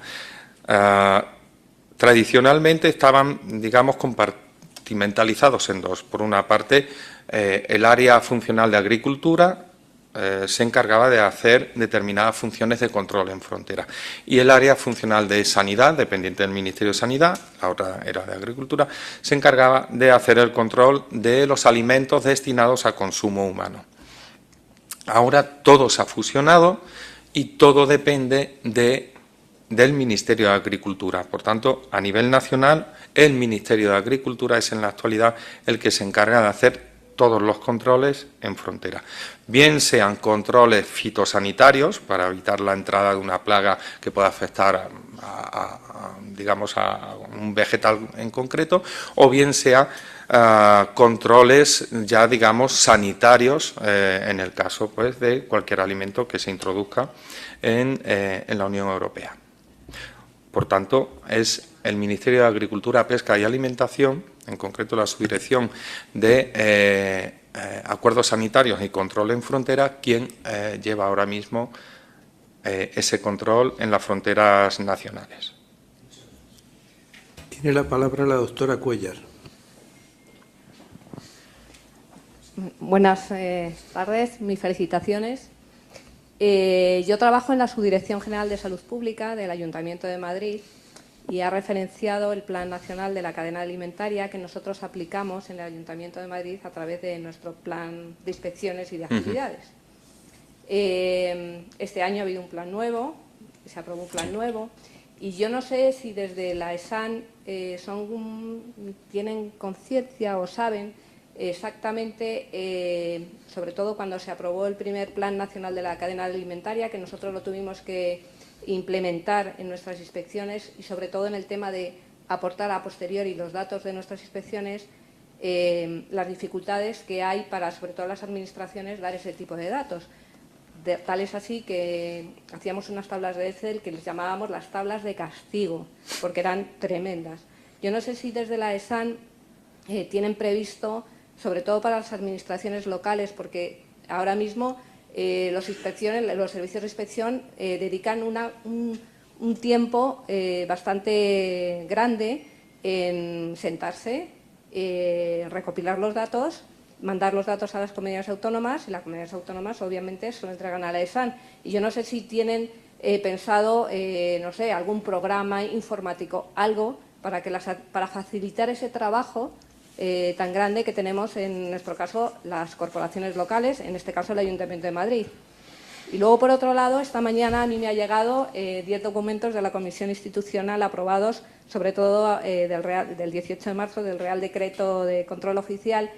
Y la verdad es que ahora, porque nos lo manda la Comunidad Autónoma de Madrid, porque bueno, tenemos una relación bastante fluida, pero sí que es verdad que hasta hace poco tiempo, y no mucho, todos estos documentos tan interesantes para lo que es los servicios de inspección, pues no nos llegan. Y yo no sé si, no sé, me da a mí la impresión como que no hay una comunicación efectiva, sobre todo para también las corporaciones locales. Y nada más, muchas gracias. Gracias. Las tablas de castigo, sí, somos conscientes, sobre todo mis compañeros de la otra subdirección, que es de donde depende todo lo que es la recopilación. Hay un área en concreto que se llama de recopilación de datos y son conscientes. Y también en la ESAN supone un suplicio. Esas tablas, hasta donde llega mi conocimiento, son así porque es, digamos, el formato que tiene establecido la EFSA, para podérselo, a su vez, remitir a EFSA, porque si no, como que lo rechazan, no les llega. Entonces, eso es así. Y, bueno, pues una de las medidas que me consta que se han intentado implementar también en el Real Decreto del año pasado de controles oficiales y otras actividades, 562, si no me suena mal, es la posibilidad de hacer, en lugar de a mano como antiguamente las actas, hacerlas de forma digital, rellenando una serie de campos, lo que luego facilita, digamos, la transferencia de esos campos a las tablas y ya, bueno, pues quita mucho trabajo, pero sigue, me consta, porque les escucho un día sí, otro también, nosotros que estamos con otras guerras, pero les escucho que es muy tedioso, es tedioso. Y están intentando buscar fórmulas para mejorar y también, bueno, pues no solo a nivel nacional, sino que se haga más fácil en toda la Unión Europea. Y, a ver, y luego la interlocución. Nosotros tenemos una interlocución continua, constante y superfluida con las comunidades autónomas. ¿Qué sucede? Que la mayoría, claro, muy pocos ayuntamientos, relativamente pocos para los 7.000 o 8.000 que hay, tienen competencias en control oficial, solo las grandes ciudades, como puede ser Madrid. Entonces, nuestra interlocución es con las comunidades autónomas, aunque las entidades locales están también, digamos, representadas en el Consejo Rector y se les informa a la FEMP, ¿no?, la Federación Española de Municipios y Provincias. Se les informa también de todos estos documentos que se elaboran, pero nuestra comunicación realmente es con las comunidades autónomas y entendemos que la comunidad autónoma que a su vez haya transferido competencia a los ayuntamientos, por motivo evidente en el caso de Madrid, ya la comunicación tiene que ser entre el ayuntamiento y su comunidad. No digo aquí, igual en Sevilla sucede lo mismo, pero era como está establecido y desde luego no teníamos constancia de que faltase esa comunicación, pero bueno, me alegro de que por lo menos ahora ya... No es que falte, sino que, bueno, pues se depende un poco de que tú tengas una comunicación fluida, en este caso con la Subdirección General de Salud Pública o no sé cómo se llama, de Sanidad de la Comunidad de Madrid. Hasta hace poco sí que es verdad que de esos documentos aprobados yo tengo conocimiento de los que se publican en la página web porque bueno, buceas en la página web y de repente, por ejemplo, te aparece un documento, en este caso, por ejemplo, del CBD como nuevo alimento, pero no yo porque me he interesado a lo mejor por ese tema, pero no porque me haya llegado directamente a la Comunidad de Madrid, que a lo mejor entiende que eso pues o no les ha llegado, no lo sé. Entonces, no sé si a lo mejor tendría que haber un sitio donde se colgaran toda esa documentación, que cualquier administración local pudiera acceder a esos documentos de una forma libre, no estar dependiendo de por si alguien me lo manda. Ya. Bueno, están colgados en la página web de la ESAN. No todos. Sí. No todos, de hecho hoy me han llegado a mí. Todos los que están aprobados se publican. Bueno, a mí hoy, por ejemplo, me han llegado unos que dice estos no se van a publicar todos en la web porque solo me interesan a los de control oficial, a los servicios oficiales, por ejemplo. Vale. Muy bien, muchas gracias. Pues muy bien, tomo nota. El doctor Anadón tiene la palabra. Bueno, yo en primer lugar le quisiera felicitar, ¿no? Unirme a la felicitación de todos. Muchas gracias. Comprendo que es una conferencia muy densa, ¿no? Sobre todo porque, bueno, ha mostrado un poco la evolución de la agencia inicial. Estuvimos en el comité científico, el profesor Ordóñez y yo, y desde entonces ha habido una evolución. Ha cambiado de ministerio la agencia, tiene nuevas funciones. El nuevo Real Decreto de los comedores creo que es un hito importante para la agencia y creo que se va a hacer ahora para los comedores de los centros de salud, lo cual es muy importante. Pero yo tenía, por una parte, pues dos preguntas, ¿no? Tenía la pregunta, por una parte, de los complementos alimenticios, que es una preocupación que tengo. Se están vendiendo de una forma, no digo ilegal, pero hay muchos complementos alimenticios que rozan en ese borderline con indicaciones terapéuticas. A ver qué se va a hacer por parte de la agencia. Primera pregunta. La segunda pregunta era con respecto al paradigma de One Health. Entonces, decirle pues que efectivamente he leído hace poco la cumbre de Una Sola Salud que se ha celebrado en Lyon, que la ha presidido Macron y que ha coincidido con el G7 y realmente pues han puesto en marcha una serie de medidas, sobre todo de zoonosis emergentes, que creo que son importantes para los veterinarios. Y yo me pregunto, ¿cómo van a ustedes coordinar todo este paradigma en las agencias nacionales? Porque hay agencias nacionales, seguridad alimentaria, agencia de medicamento y productos sanitarios y la nueva agencia estatal de salud pública. ¿Cómo lo van a llevar a cabo? Porque la OMS, por otra parte, he visto pues que efectivamente ha aprobado un agreement donde está incluido el paradigma de One Health.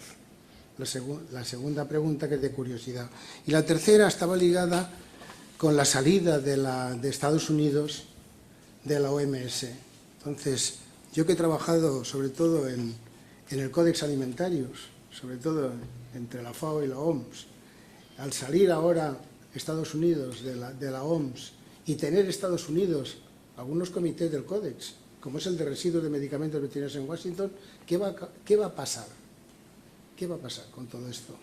¿Se va a continuar igual o va a haber unos cambios estructurales? Pues claro, la OMS realmente ahora tendrá un 20% menos de subvención por parte de Estados Unidos, lo cual pues le va a repercutir bastante, ¿no?, el funcionamiento. Y estas eran las 3 preguntas fundamentales. A ver si me acuerdo de todas, si no, pues... complementos alimenticios. Esa la dejo para el final.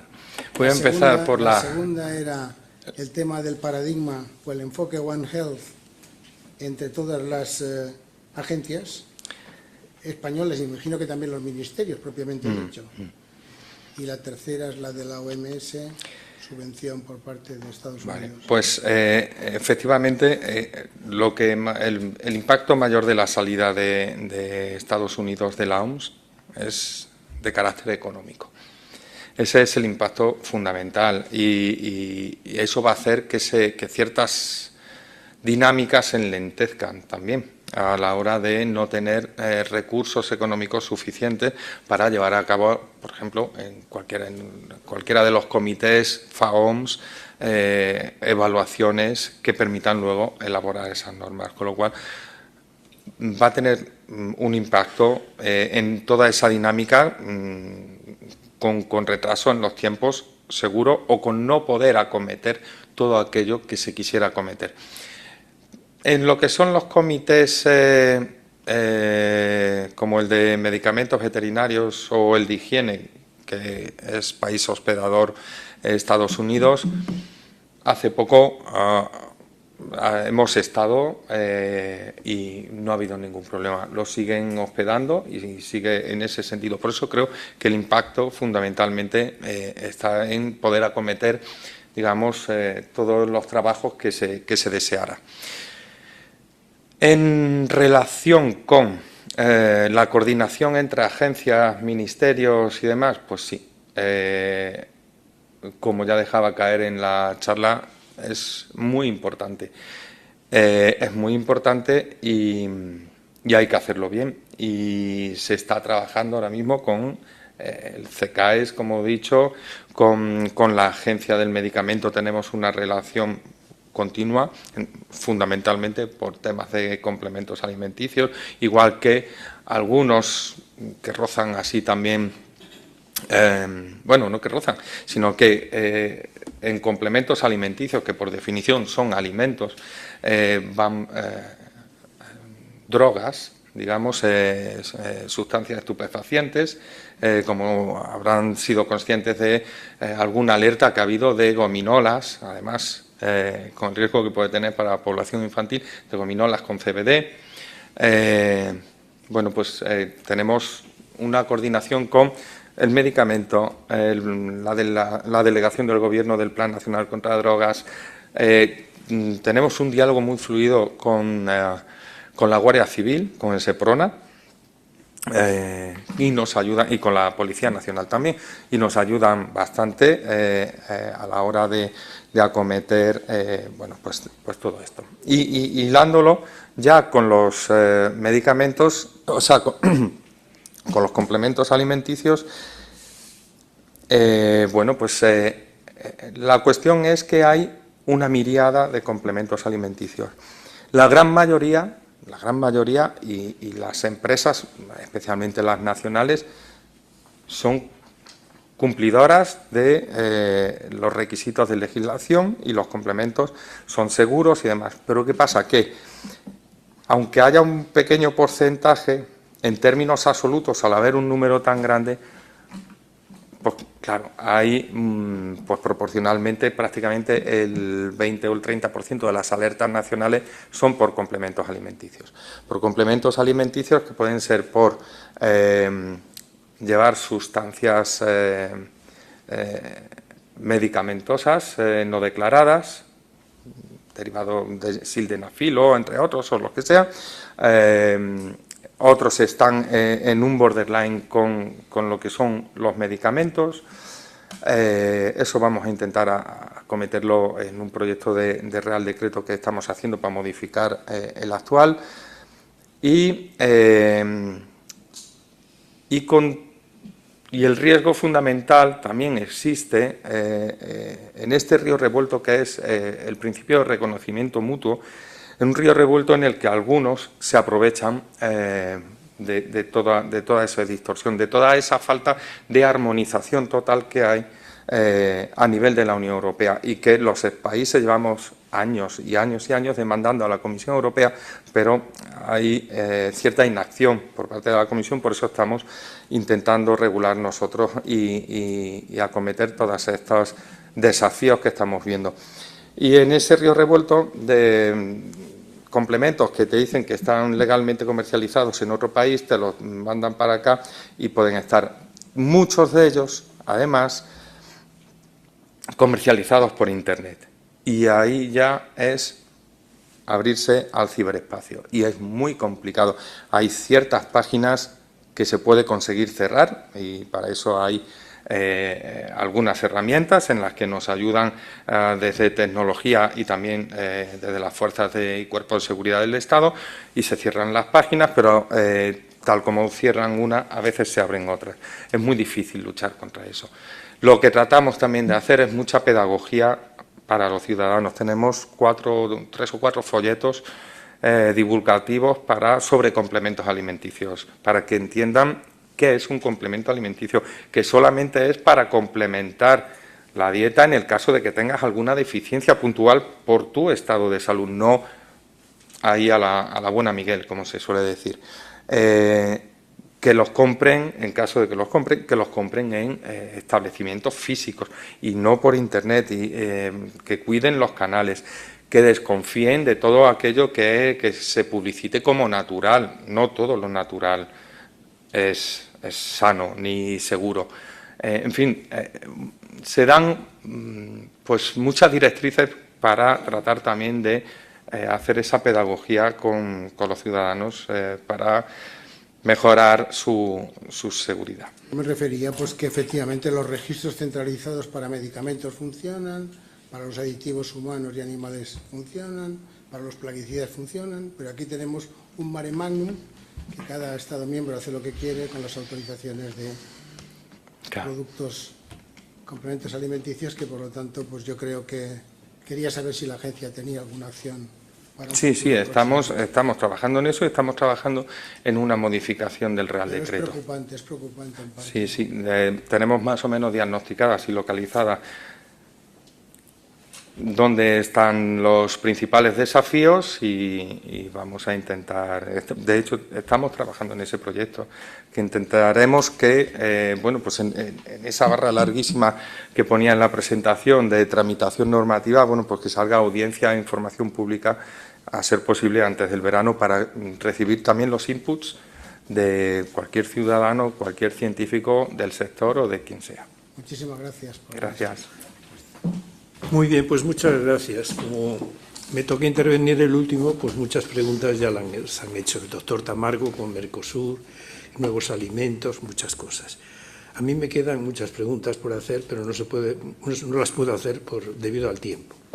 Quiero felicitarle por la cantidad de intervenciones, por su magnífica intervención, y darle las gracias. Y también quiero aprovechar la ocasión para rendir aquí al doctor Carlos Barros Santos, que fue un académico de nuestra casa, fue el que hizo el Código Alimentario, luego hizo el Codes Alimentarius y fue director del Instituto IRANOR, Instituto de Racionalización y Normalización.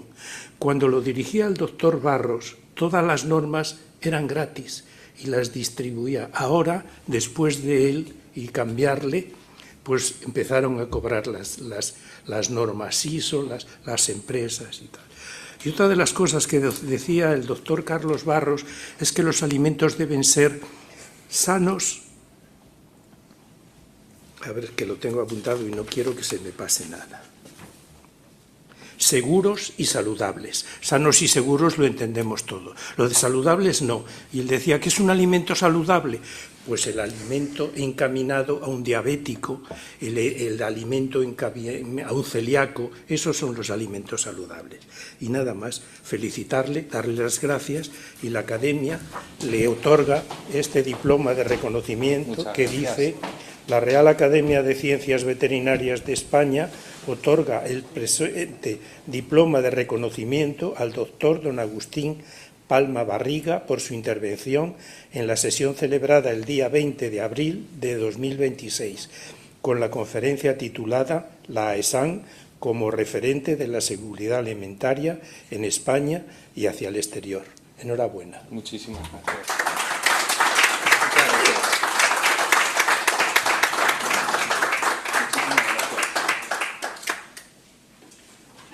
Se levanta la sesión.